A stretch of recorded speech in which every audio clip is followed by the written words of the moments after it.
Bonjour et bienvenue dans la partie numéro 2 de cette étude au sujet des dettes et de ce que le Saint-Esprit, ce que Dieu pense de l'endettement, des prêts dans notre vie à nous d'enfants de Dieu et de chrétiens. Avant de retourner dans l'Écriture sur ce sujet, ce que je vous propose, c'est de faire une courte prière. Et à la suite de cette prière, on essaiera de voir qu'est-ce que nous dit le Nouveau Testament de l'endettement. Qu'est-ce que nous présente Dieu par rapport à l'endettement dans la Nouvelle Alliance?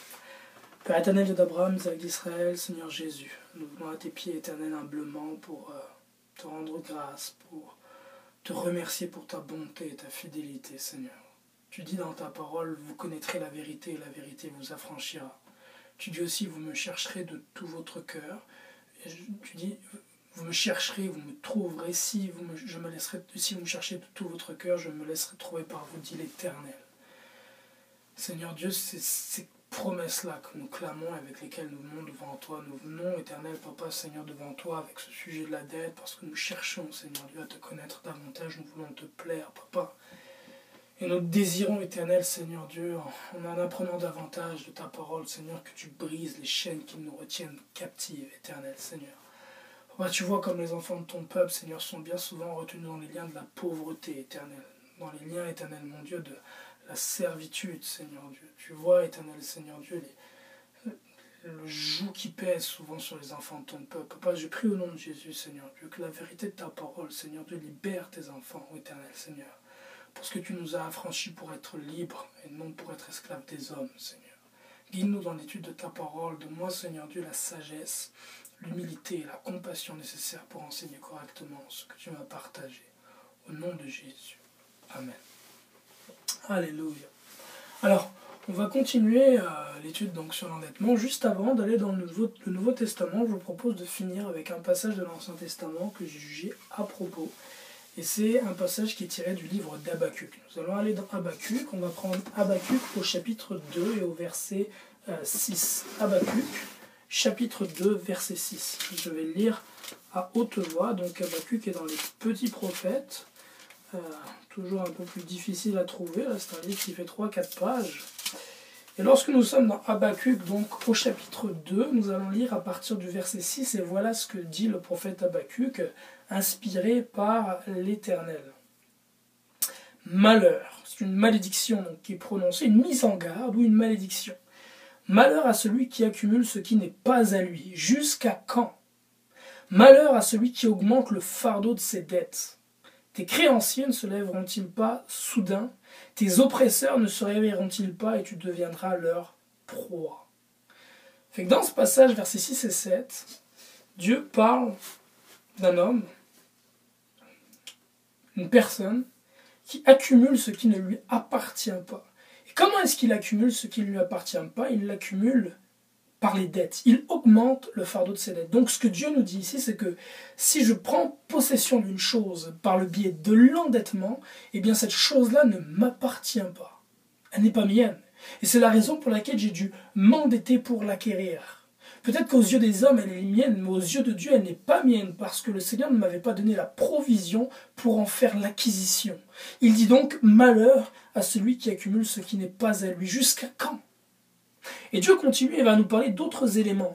Il nous dit au verset 9, « Malheur à celui qui amasse pour sa maison des gains iniques, afin de placer son nid dans un lieu élevé pour se garantir de la main du malheur. C'est l'opprobre de ta maison que tu as résolu en détruisant des peuples. » Au verset 12, le Seigneur dit « Malheur à celui qui bâtit une ville avec le sang, qui fonde une ville avec l'iniquité. » Au verset 15, il dit « Malheur à celui qui fait boire son prochain, à toi qui verse ton outre et qui l'enivre afin de voir sa nudité. Tu seras rassasié de honte plus que de gloire. Bois aussi toi-même et découvre-toi. La coupe de la droite de l'Éternel se tournera vers toi et l'ignominie souillera ta gloire. » Et enfin, le Seigneur finit au verset 19 par une dernière mise en garde ou malédiction en disant « Malheur à celui qui dit au bois, lève-toi, à une pierre muette, réveille-toi. Donnera-t-elle instruction? Voici, elle est garnie d'or et d'argent, mais il n'y a point en elle un esprit qui l'anime. L'Éternel est dans son saint temple, que toute la terre fasse silence devant lui. » Donc dans ce passage d'Habacuc, il y a en tout, si je compte bien, 5 malédictions, 5 mises en garde qui sont prononcées. La première a trait à l'endettement, et dit « Malheur à celui qui accumule ce qui n'est pas à lui, jusqu'à quand? Malheur à celui qui augmente le fardeau de ses dettes. » Alors, pour quelle raison est-ce que le Seigneur met dans ce passage-là tout d'abord une mise en garde par rapport à l'endettement, puis une mise en garde par rapport... Donc la première mise en garde, c'est par rapport à l'endettement et par rapport au fait d'accumuler des choses en utilisant l'endettement. La deuxième mise en garde, c'est une mise en garde qui est donnée à celui qui amasse pour sa maison des gains iniques. Donc il augmente ce qu'il possède lui aussi, mais il ne le fait pas par l'endettement. Lui, il le fait par la tromperie, par le vol. Troisième exemple, c'est celui qui bâtit une ville. Donc là encore, il augmente ce qui lui appartient. Lui, il le fait par le sang, donc à travers le meurtre. Il ne s'endette pas pour obtenir ce qui n'est pas à lui. Il ne vole pas pour obtenir ce qui n'est pas à lui. Lui, il tue pour obtenir ce qui n'est pas à lui. Et puis l'autre qui est mentionné, c'est un autre malheur, malheur à celui qui donne de l'alcool à son prochain pour voir sa nudité. Donc lui encore va aller chercher son prochain pour coucher avec lui, pour voir sa nudité, et il va le faire en utilisant une subtilité, il va tromper son prochain en le faisant boire, en lui donnant des éléments d'une certaine forme de consommation d'alcool ou de drogue pour l'amener à se dénuder, à coucher avec lui. Donc là encore, pour avoir une relation sexuelle avec une personne qui ne lui appartient pas, lui ce qu'il va utiliser c'est la drogue et l'alcool. Fait que dans ces 4 situations que nous avons, ces 4 situations sont mises sur le même piédestal, c'est 4 malédictions qui sont prononcées en même temps, dans le même chapitre. Donc, si elles sont prononcées en même temps, c'est que quelque part aux yeux du Seigneur, elles représentent une forme de péché qui est similaire. Et pourquoi? Quel est le lien entre elles toutes? Le lien, frères et sœurs, c'est la convoitise. C'est que celui qui augmente ce qu'il possède en s'endettant, il va chercher ce qui ne lui appartient pas. Et parce que ce n'est pas encore pour lui, donc que Dieu ne lui donne pas la provision, il va aller s'endetter pour l'acquérir, il convoite. Et pour obtenir ce qu'il convoite, il veut utiliser la dette. Le deuxième, lui, convoite aussi, et pour obtenir ce qu'il convoite, il va utiliser le vol et le mensonge. Le troisième convoite aussi, et pour utiliser ce qu'il convoite, il va utiliser le meurtre. Il va utiliser le meurtre pour obtenir ce qu'il convoite. Et enfin, le dernier convoite aussi, lui, il convoite la chair de son prochain, sexuellement, et pour obtenir ce qu'il convoite, il va utiliser l'alcool et toute forme de drogue. Le point commun de ces 4 éléments, c'est la convoitise. Donc, lorsque je m'endette pour acquérir quelque chose au Seigneur, aux yeux du Seigneur, je suis identique à celui qui tue pour acquérir une même chose ou à celui qui donne de l'alcool pour violer son prochain. C'est la même chose aux yeux de Dieu. Il y a un passage qui est intéressant dans l'Écriture que je veux lire parce que là, évidemment, après avoir dit ceci, j'imagine que plusieurs frères et sœurs vont avoir se dire « Mais non, la dette, c'est pas la même chose que le meurtre. » Mais si on va dans l'Ancien Testament, qu'on va dans le livre de Samuel, je pense d'avoir pris note, 1 Samuel 15, verset 23. 1 Samuel 15, verset 23 nous dit ceci. « L'obéissance vaut mieux que les sacrifices, et l'observation de sa parole vaut mieux que la graisse des béliers. » L'observation de la parole de Dieu, donc. « Car la désobéissance est aussi coupable que la divination, et la résistance ne l'est pas moins que l'idolâtrie et les téraphimes. » Et d'ailleurs, le dernier malheur qui est prononcé dans ce passage d'Habakkuk, c'est un malheur qui est prononcé par rapport à ceux qui adorent les idoles. Parce que la convoitise, c'est réellement de l'idolâtrie. Lorsque je convoite quelque chose, je désire quelque chose qui n'est pas pour moi, ou en tout cas qui n'est pas maintenant pour moi. Et si je cède à mon convoitise pour aller acquérir cette chose-là, eh bien ce que ça traduit, c'est que je désire ma volonté au-dessus de la volonté de Dieu. Et si je désire ma volonté au-dessus de la volonté de Dieu, eh bien c'est que je fais de ma parole une parole qui est supérieure à celle de Dieu. Je me mets donc moi sur le trône plutôt que de laisser Dieu sur le trône. Celui qui convoite et celui qui cède à sa convoitise est un idolâtre, réellement. Lorsque nous convoitons, frères et sœurs, et que nous cédons à notre convoitise, nous pratiquons l'idolâtrie comme ceux et celles qui adorent le bois et la pierre. D'ailleurs, pourquoi adorent-ils le bois et la pierre? Parce que le bois ne parle pas et la pierre ne parle pas non plus. Mais celui qui adore le bois et la pierre prend sa parole à lui, il la fait passer par la pierre pour dire que c'est la pierre qui lui a donné. Il en fait son Dieu, il fait ainsi sa volonté et se justifie en ce qu'il dit que c'est la pierre qui lui a donné cette volonté-là. Alors que s'il tend l'oreille et écoute Dieu, il entend une autre volonté qui est bien différente et qui ne vient pas de lui, qui vient de Dieu. À celle-ci, il ne veut pas se soumettre. Celui qui convoite donc est idolâtre, selon ce que nous montre la parole de Dieu. Donc ce passage d'Habakkuk est un passage qui est vraiment intéressant et qui correspond beaucoup au temps dans lequel nous vivons. Je réfléchissais dernièrement un petit peu à la vie que nous avons aujourd'hui en ce 21e siècle, et particulièrement en Occident.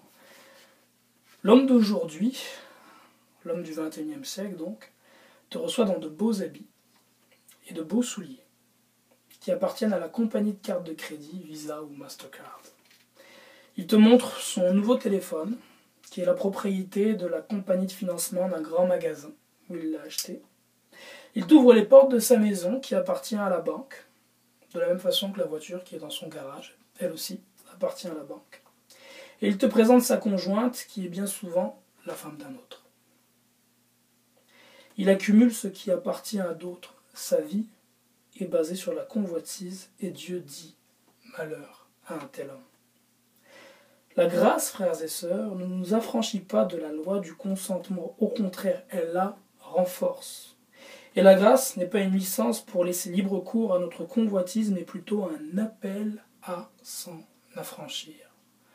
La grâce n'est pas une licence pour laisser libre cours à notre convoitise, mais plutôt un appel à s'en affranchir, à s'affranchir de notre convoitise. C'est quelques lignes que je voulais partager avec vous et que j'ai écrites dernièrement, inspirées par le Seigneur. Si nous allons maintenant dans le Nouveau Testament et qu'on ouvre la parole dans le livre de Romains, voilà ce que dit l'Écriture. Romains 13 au verset 8. Romains 13 au verset 8. Romains chapitre 13 et verset 8. Donc dans le Nouveau Testament. Romains 13, verset 8. Donc, Romains est une lettre écrite par l'apôtre Paul. C'est écrit aux frères et sœurs en Christ qui étaient à l'église de Rome et à ceux qui étaient aussi partout à travers le monde et qui ont été partout à travers le temps jusqu'à nous aujourd'hui. Et dans le chapitre 13 de Romains, l'apôtre Paul parle de ce qui a trait aux finances et parle de ce que nous devons payer, de plusieurs éléments. On va le lire dans le contexte. On va commencer donc, on avait parlé du verset 8, on va commencer au verset 6 si vous le voulez bien. Il est dit, c'est aussi pour cela que vous payez les impôts. Car les magistrats sont des ministres de Dieu entièrement appliqués à cette fonction. Rendez à tous ce qui leur est dû. L'impôt, à qui vous devez l'impôt. Le tribut, à qui vous devez le tribut. La crainte, à qui vous devez la crainte. L'honneur, à qui vous devez l'honneur. Et Paul nous dit ici, inspiré par le Seigneur Jésus, ne devez rien à personne, si ce n'est de vous aimer les uns les autres, car celui qui aime les autres accomplit la loi. Paul nous dit ne devez rien à personne. Donc il nous dit que nous ne devons rien devoir. Il n'y a pas une seule catégorie de choses pour laquelle nous devrions être endettés. Nous ne devons rien devoir, nous dit l'apôtre Paul, premier élément. Et nous devons devoir à personne. Il n'y a pas une seule entité, une seule personne, une banque, un individu, une compagnie, peu importe, envers laquelle nous devrions devoir quelque chose, être endetté. L'Écriture dans le Nouveau Testament ne devait rien à personne. Alors, si on pense en plus au temps dans lequel nous sommes rendus, l'Écriture nous dit, arrivé dans le livre d'Apocalypse, que viendra un temps dans lequel une marque sera instituée, je crois que nous sommes proches de ce temps, la marque de la bête. Il est dit sans laquelle personne ne pourra ni vendre ni acheter. Mon frère, ma sœur, j'ai une question à te poser. Si lorsque vient cette marque de la bête, tu es endetté, comment feras-tu ? Parce que celui qui n'aura pas de dette à ce moment-là et qui ne recevra pas la marque de la bête parce qu'il souhaite servir le Seigneur Jésus-Christ, n'ayant pas de dette, ne sera obligé de ne rien payer puisqu'il n'y a pas d'engagement. Et s'il a besoin de nouvelles choses, de nourriture par exemple, je crois que Dieu pourvoit, et je crois aussi certainement qu'il aura fait preuve de sagesse, ce frère comme Joseph l'a fait en son temps, pour préparer la venue de cette période-là. Mais l'idée est la suivante, c'est que lorsque vient la marque de la bête, une personne, un frère ou une sœur qui n'est pas endetté et qui ne prend pas la marque de la bête, n'aura pas d'obligation de règlement de quoi que ce soit, normalement, puisque ce frère ou cette sœur-là n'a pas d'engagement. Mais le frère ou la sœur qui est endetté, qui a une dette d'automobile, qui a une dette d'études, qui a une dette immobilière, comment est-ce que ce frère ou cette sœur fera ? C'est une question qui est importante. Alors peut-être certains vont se dire, oui, ben, il vendra sa maison, mais que faire si la valeur du bien immobilier est rendue plus basse à ce moment-là que celle de l'hypothèque? Et même pour la vendre, il s'agit là encore d'une transaction financière pour laquelle il faudra avoir la marque de la bête. Que fera le frère ou le sœur qui a une dette d'études? Tu ne peux pas vendre ton diplôme pour rembourser tes dettes d'études. Ce que nous montre l'Écriture, c'est qu'à ce moment-là, peu importe la transaction que tu feras, il te faudra avoir la marque de la bête. Si tu as une dette, tu seras réellement à ce moment-là pris au piège. Alors que faire, frère Mehdi, si je suis endetté, si j'ai une dette?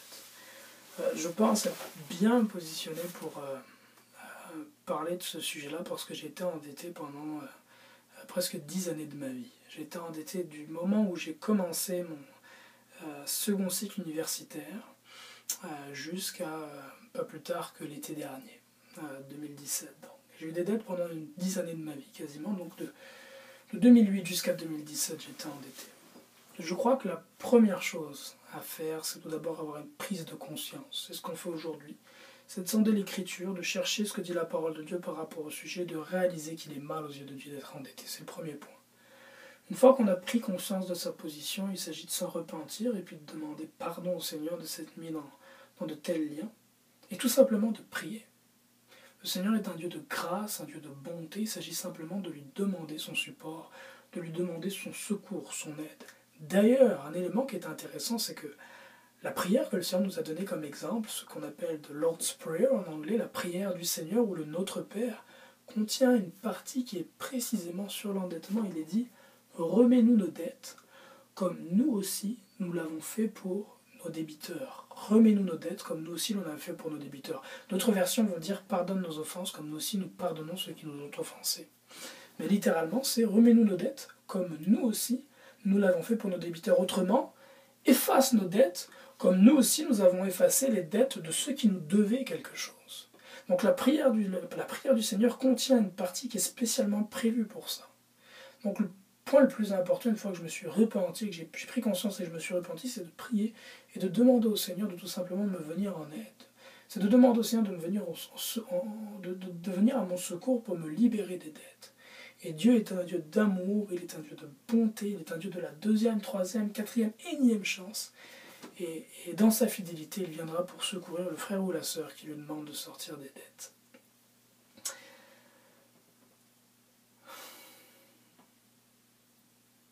Et j'aimerais vous donner un exemple très concret de cette procédure-là, pour vous montrer comment est-ce que Dieu pourvoit, et c'est dans 2 Rois au chapitre 4 et au verset 7.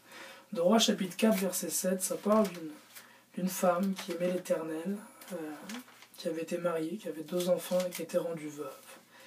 Et certainement, dans cette position de veuve dans laquelle elle s'est retrouvée, une position de pauvreté, elle a dû se retrouver à certains moments où elle avait un besoin. Peut-être pas forcément la patience d'attendre, et elle s'est endettée. On ne sait pas comment ça s'est passé, mais elle a fini par s'endetter. Et étant prise dans les dettes, ce que nous montre l'Écriture, c'est que celui à qui elle devait des dettes a voulu prendre ses enfants pour les réduire en esclavage car elle ne pouvait pas payer. Et voilà ce qu'il est dit. Dans Rois chapitre 4, nous lisons à partir du verset 1. Une femme d'entre les femmes des fils des prophètes cria à Élisée, en disant, ton serviteur, mon mari, est mort, et tu sais que ton serviteur craignait l'Éternel. Or, le créancier est venu pour prendre mes 2 enfants et en faire des esclaves. Oui, parce que celui qui s'endette est l'esclave de celui qui prête. Élisée lui dit, que puis-je faire pour toi? Dis-moi, qu'as-tu à la maison? Elle répondit, ta servante n'a rien du tout à la maison, qu'un vase d'huile. Et il dit, va demander au dehors des vases, chez tous tes voisins, des vases vides, et n'en demande pas un petit nombre. Quand tu seras rentré, tu fermeras la porte sur toi et sur tes enfants. Tu verseras dans tous ces vases et tu mettras de côté ceux qui seront pleins. Alors elle le quitta, elle ferma la porte sur elle et sur ses enfants. Il lui présentait les vases et elle versait. Lorsque les vases furent pleins, elle dit à son fils, présente-moi encore un vase. Mais il lui répondit, il n'y a plus de vase, et l'huile s'arrêta. Elle alla le rapporter à l'homme de Dieu, et il dit, va, vendre l'huile et paie ta dette, et tu vivras, toi et tes fils, de ce qui restera. Donc ce qu'on voit dans ce passage, c'est que cette femme veuve a réalisé sa situation d'endettement à un moment qui était dramatique. Ses fils étaient sur le point, ses enfants étaient sur le point d'être réduits en esclavage. Elle s'est tournée vers l'Éternel et vers l'homme de Dieu. Elle s'est tournée vers l'homme de Dieu, a demandé conseil à l'homme de Dieu. Et ce que l'homme de Dieu lui a dit, c'est d'utiliser ce qu'elle avait. L'huile qui lui restait, ce qu'elle a fait. Et c'est avec ça, et avec l'intervention divine, miraculeuse du Seigneur, qu'elle a pu rembourser sa dette. Concrètement, ce que ça nous montre à nous aujourd'hui, si nous sommes endettés, c'est que nous devons premièrement réaliser notre situation. Lorsque la situation est réalisée sans repentir, prier l'Éternel et aller chercher le conseil de l'homme de Dieu. Demande conseil à l'homme que le Seigneur a placé sur ta vie pour te diriger, à ton pasteur, aux anciens de l'Église. Va demander conseil. Le Seigneur saura les inspirer, leur montrer la marche à suivre. Et le conseil qu'ils vont donner va être très souvent de faire avec ce que tu as. Tu as déjà en ta possession de quoi faire. Évidemment, pas de quoi rembourser toutes tes dettes, mais tu peux déjà faire un peu. Et c'est ce que le Seigneur nous demande. Dieu nous demande avec le peu que nous avons d'être fidèles. Et lui se chargera du reste. Et j'aimerais par rapport à ça vous partager une petite partie de mon témoignage. Je mentionnais tantôt que j'étais endetté pendant 10 ans de ma vie, puisque lorsque je suis rentré dans mon second cycle universitaire, je me suis endetté de quasiment 40 000 $ pour pouvoir payer tous les frais de mes études en Amérique du Nord.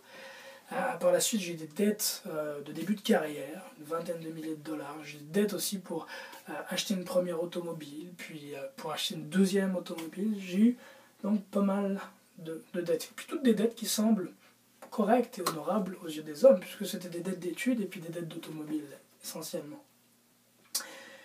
Et lorsque j'ai réalisé à quel point l'endettement était mauvais, et que j'avais le désir pas simplement de rembourser mes dettes, parce que tout le monde paye ses dettes, mais en reprend par la suite. Mais lorsque j'ai eu le désir de vraiment rembourser mes dettes et de ne plus avoir de dettes, d'être vraiment libéré des dettes, j'ai prié à l'Éternel. J'avais à ce moment-là une voiture sur laquelle j'avais une quinzaine de milliers de dollars, un peu moins, une douzaine de milliers de dollars qui me restaient à payer. Et j'ai prié le Seigneur et j'ai dit, Seigneur, je veux vraiment être libéré des dettes, Seigneur, libère-moi de cette dette. Et j'avais un petit peu, j'avais quelques milliers de dollars d'épargne sur mon compte avec mon épouse. Et le Seigneur m'a dit, Mehdi, tu as de l'argent en épargne présentement que tu n'utilises pas pour payer ta dette. Pourquoi est-ce que moi j'interviendrai pour te donner de quoi payer alors que toi-même tu n'interviens pas avec ce que tu as? Interviens d'abord avec ce que tu as et j'interviendrai moi par la suite pour combler la différence. Et j'en ai parlé avec mon épouse. On a dit c'est pas sage, si jamais on utilise le peu d'épargne qu'on a pour le mettre dans la dette, on n'aura plus d'argent de côté. Mais là on a réalisé que Dieu n'est pas un Dieu de logique, il est un Dieu de principe, de suivre le principe qu'il nous donnait et de ne pas marcher selon la logique et la sagesse des hommes.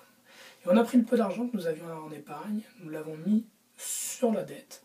Et le Seigneur a miraculeusement pourvu. En l'espace de quelques mois, nous avons pu finir de rembourser tout le reliquat des dettes d'études que j'avais. Nous avons eu une offre de Volkswagen, qui était la marque de la voiture que j'avais, pour racheter notre automobile. En général, lorsqu'on vend une automobile qui a été prise avec un prêt, on la vend à perte, on garde une balloune. Dans notre cas, non seulement nous n'avons pas eu de balloune, non seulement on a été capable de rembourser tout le prêt, mais plus encore, le Seigneur nous a permis d'avoir même 4-5 000 $ de plus. Donc tout ça pour dire que si tu as le désir sincère de t'affranchir des dettes, je ne parle pas de rembourser ces dettes et puis après d'en reprendre et de vivre dans ce cycle-là d'endettement et de remboursement des dettes, mais si tu as le désir sincère d'être affranchi une fois pour toutes de l'esclavage, de la servitude de l'endettement, prie, cherche la face du Seigneur, va demander conseil à l'homme de Dieu, au pasteur que le Seigneur a mis sur ta vie pour te guider, pour te diriger, et utilise le peu que tu as pour commencer à faire. Le Seigneur va faire la différence. Mais tu dois avoir la conviction, tu dois avoir un pas ferme, tu dois être engagé dans ta démarche. Le Seigneur n'aime pas ceux qui sont inconstants. Si tu as pensé de rembourser ta dette et que tu n'es pas certain par rapport au fait que dans la suite peut-être tu t'endetteras encore, ne t'attends pas à voir la main du Seigneur agir. Le Seigneur ne va pas libérer quelqu'un de l'esclavage qui a le désir de retourner dans l'esclavage par la suite. Mais si tu as le désir certain de ne pas retourner dans la servitude, attends-toi à voir la main du Seigneur et la grâce abondante de Dieu être déversée sur ta vie. Attends-toi à le voir pourvoir. Et dernièrement, je parlais avec un frère à qui je demandais conseil, parce que nous pensons, mon épouse et moi, acheter une autre voiture. Et cette fois, nous voulons acheter cash. Et depuis que nous sommes libérés des dettes, le Seigneur nous a abondamment bénis. Nous avons tout l'argent qui est nécessaire par la grâce de Dieu pour pouvoir acheter un véhicule cash. C'est vraiment la grâce du Seigneur. Parce que Dieu n'est pas un Dieu de logique, mais de principe. Et Et le frère me disait, je te conseille plutôt d'acheter une voiture neuve parce que ce sera moins de problèmes, etc. etc. Puis je lui disais, écoute, pour 2 raisons, je ne pense pas acheter neuf. Un, parce qu'on ne va pas beaucoup l'utiliser cette voiture-là, donc ce ne serait pas nécessaire. Et deuxièmement, parce que j'ai pas tout l'argent pour acheter ce que représente l'achat d'une voiture neuve. C'est beaucoup d'argent. Et donc je veux acheter par rapport à ce que Dieu m'a donné, on penche acheter une occasion de qualité. Et le frère m'a dit, ah, mais vous pouvez acheter cash, vous, parce que vous avez de l'argent. Et quand j'ai entendu ça, c'est quelque chose qui m'a amené à réfléchir, à méditer. Et ce que je vais vous partager là, je pense, c'est un élément qui est très important, et c'est un piège dans lequel notre génération tombe. Ce n'est pas parce que j'ai de l'argent ou des revenus qui peuvent être peut-être plus élevés qu'un autre frère ou une autre sœur que je peux acheter cash aujourd'hui. Et puis je vais en donner concrètement la compréhension. L'année où j'allais me marier, je vivais dans une même chambre avec, je pense, 5 ou 6 autres frères et je partageais le même lit qu'un frère avec qui je vivais. Pourtant, cette année-là, je faisais un revenu qui était très important ici au Canada, un revenu qui était supérieur à 6 chiffres, ce qui représente beaucoup d'argent au Canada. Mais malgré tout ça, je vivais comme les plus pauvres des gens. Et la raison est simple, c'est que j'étais endetté. Et lorsqu'on est endetté, on a beau avoir un revenu qui est très important, nos poches sont trouées. Tout ce qui rentre sort. Parce que, nous avons des engagements financiers, nous devons rendre à ceux qui nous ont prêté. Et deuxièmement, nous sommes sous une malédiction quand nous sommes endettés. Tout ça pour dire que ce qui permet de pouvoir acheter quelque chose que ce soit cash sans avoir à s'endetter, ce n'est pas l'importance des revenus d'un individu, mais c'est la grâce de l'Éternel. Et la grâce de l'Éternel, la bonté de Dieu, la provision de Dieu et l'abondance de sa bénédiction va être déversée celui qui se met sous sa bénédiction. Lorsque tu es dans l'endettement, tu te places sous la malédiction et non sous la bénédiction, et tu t'empêches ainsi de recevoir les grâces abondantes de l'Éternel. Mais lorsque tu te mets dans une position où tu attends la provision de Dieu, tu refuses de t'endetter, la main de l'Éternel agit puissamment pour te permettre de pouvoir acquérir ce dont tu as besoin sans avoir à t'endetter. Ce qui permet donc de pouvoir faire l'acquisition de ce dont on a besoin en général pour notre vie, pour nos familles, pour nos enfants. C'est la provision de l'Éternel. Ce n'est pas la grandeur des revenus. Et cette provision de l'Éternel-là ne va pas à celui qui est dans les dettes. Malheureusement. Malheureusement, heureusement.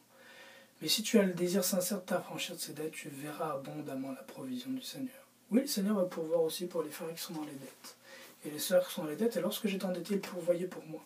Mais c'est toujours une vie de misère et de difficulté pour boucler les fins de mois et pour y arriver. Sans cesse, ce sentiment-là de patiner. Mais lorsque tu choisis de sortir de ce cycle-là, tu vas voir vraiment la main de Dieu agir puissamment. Ok. Pour finir cette petite étude, un élément qui est important. Autre chose à noter par rapport à ça, c'est que cette fameuse voiture que nous avons vendue, c'est la première chose que j'avais achetée avec mon épouse lorsque nous étions fiancés. La première chose donc, que nous avons fait lorsque nous nous sommes fiancés, c'est d'acheter ensemble une voiture avec un prêt. Fait que le premier lien concret que nous avons eu ensemble, c'était le lien de l'endettement, le lien de la servitude. Quel mauvais choix. Quel mauvais choix que de commencer à bâtir son foyer avec le lien de la servitude. Commence à bâtir avec la liberté que tu as en Jésus-Christ et ce qu'il te donne. Ne commence pas avec la servitude. Où t'en vas-tu si tu t'en vas pour commencer dès le début en étant esclave avec ta compagne? Et c'est malheureusement par là que je suis passé. Et que j'encourage les frères et sœurs qui sont tentés de commencer leur vie de couple en s'endettant, en achetant du nouveau mobilier, de nouvelles voitures, de nouvelles maisons, de tout simplement choisir de commencer libre et d'attendre la provision de l'Éternel, d'attendre la provision de Dieu et de voir sa gloire s'accomplir dans ta vie. Ultimement, la dette dans nos vies est un reflet et une image du péché. C'est d'ailleurs la raison pour laquelle ce passage de la prière du Seigneur qui dit pardonne-nous nos dettes, comme nous aussi, non, remets-nous nos dettes, comme nous aussi nous l'avons fait pour nos débiteurs, est traduit par pardonne-nous nos offenses. Puisque quand on parle de l'offense, on parle donc du péché, bien souvent, comme nous aussi nous pardonnons à ceux qui nous ont offensés. C'est que la dette, c'est une image et un reflet du péché dans nos vies. Et nous étions à cause du péché. À cause du péché, nous étions endettés vis-à-vis de Dieu, de nos vies. À cause du péché, nous étions endettés de nos vies vis-à-vis de Dieu. Et cette dette que nous avions là, c'était la mort. Mais dans son amour immense, il, le Seigneur Jésus-Christ, qui est le Dieu véritable, le seul Dieu, est venu sur cette terre afin de donner sa vie pour la nôtre. Et par le paiement de sa vie à la croix, nous sommes affranchis, libres. Ce qu'il nous demande simplement, c'est d'obéir à l'Évangile. Acte 2:38, repentez-vous, et que chacun de vous soit baptisé au nom de Jésus-Christ pour le pardon de vos péchés, et vous recevrez le don du Saint-Esprit. Car la promesse est pour vous, dit l'Écriture, pour vos enfants et pour tous ceux qui sont au loin, en aussi grand nombre que le Seigneur notre Dieu les appellera.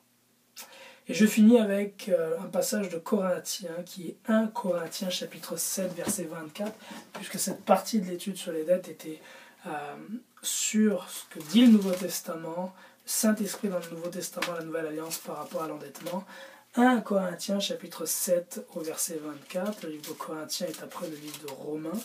1 Corinthiens chapitre 7 au verset 24 nous dit ceci. Que chacun, frère, demeure... non. Ah voilà, c'est là. Verset 23, excusez-moi. 1 Corinthiens chapitre 7 verset 23. Vous avez été rachetés à un grand prix, ne devenez pas esclaves des hommes. 2 versets donc capitales, ou même 3 dans le Nouveau Testament. Cette prière du Seigneur, Seigneur, remis-nous nos dettes, comme nous aussi nous les remettons à nos débiteurs. Deuxièmement, ne devez rien à personne, si ce n'est de vous aimer les uns les autres. Et troisièmement, vous avez été rachetés à un grand prix, ne devenez esclaves de personne. C'est-à-dire, entre autres, ne vous endettez pas, car celui qui s'endette, celui qui emprunte, est l'esclave de celui qui prête. C'est avec beaucoup de joie que je finis de partager cet enseignement. J'espère que si mon frère et ma soeur, tu n'es pas endetté, que cet enseignement et le témoignage que je t'ai donné de mes 10 années d'esclavage et de servitude te permettra de ne pas tomber dans les chaînes de l'esclavage et de la servitude et d'attendre plutôt la provision de l'Éternel et de voir la grandeur de sa gloire agir. Et si mon frère, ma soeur, tu es dans les dettes comme je l'ai été moi-même, j'espère que cet enseignement te permettra de prendre conscience qu'il est mauvais de vivre dans les dettes, t'amenant à réaliser et à avoir le désir de ne pas simplement rembourser les dettes que tu as présentement, mais avoir le désir sincère et cet engagement intérieur de ne plus prendre de dettes à l'avenir. Et le Seigneur te libérera miraculeusement. Il le fera sans trop tarder. C'est ce que j'avais à partager avec vous aujourd'hui. Je rends grâce à Dieu de ce que sa parole est la vérité, de ce que la vérité nous a franchis, et de ce qu'il nous donne de pouvoir expérimenter tant de joie, de justice et de paix lorsque nous marchons humblement devant lui, que nous aimons la miséricorde, que nous cherchons à pratiquer la justice, à faire ce qui est bien à ses yeux. Je vous bénis dans le nom du Seigneur Jésus-Christ, et puis nous nous retrouverons bientôt pour une prochaine étude de la parole de Dieu. Amen.